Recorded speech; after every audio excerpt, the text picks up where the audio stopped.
So these are a series of 3 poems, and they're all Silas stories.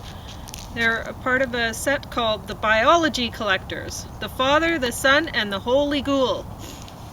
And I wrote them January 16th, 2023. And this is part 1, The Holy Ghoul.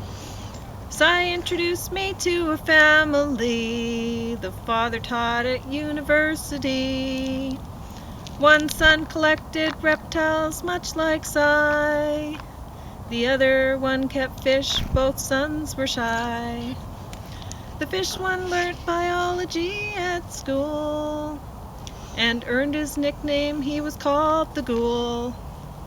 He pickled all his fish, they weren't alive, but all were numbered from when they'd arrive.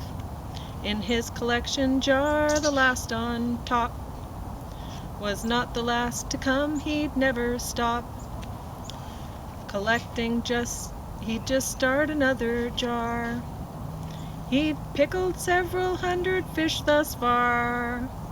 The fish were packed like pantry shelf preserves. Each ghoul receives the nickname he deserves.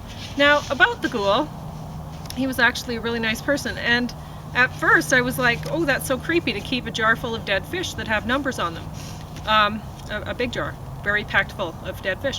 But then I realized that's how he would have gotten to know Si. He would have been going to the pet store, and he would have just been asking them what died today that was exciting, and then add it to his collection. And so he never had to keep fish as pets and deal with them dying eventually. They were just, he had them and they were numbered, and they wouldn't have cost him anything. He would have just been, it's actually a really smart collection. And very humane, because, he got to see all these fish, and although they looked kind of like zombie fish, they didn't quite hold their color and stuff well preserved, so it was actually kind of disgusting. But anyway, this is The Biology Collectors Part 2, The Father. Father kept drawers filled with labeled shells. My shells weren't labeled, mine were kept with bells and feathers.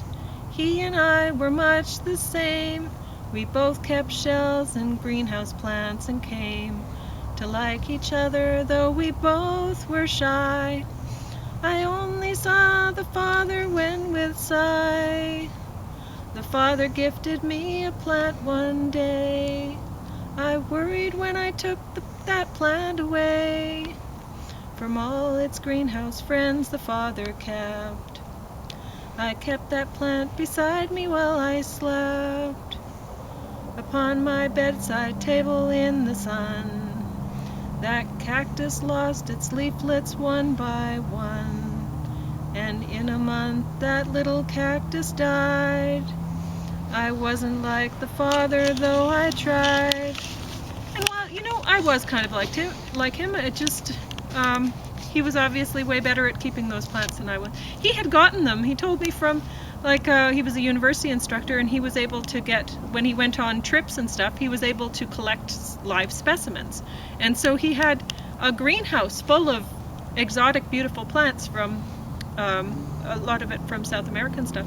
And it was really nice, and he would donate things to the zoo, I learned.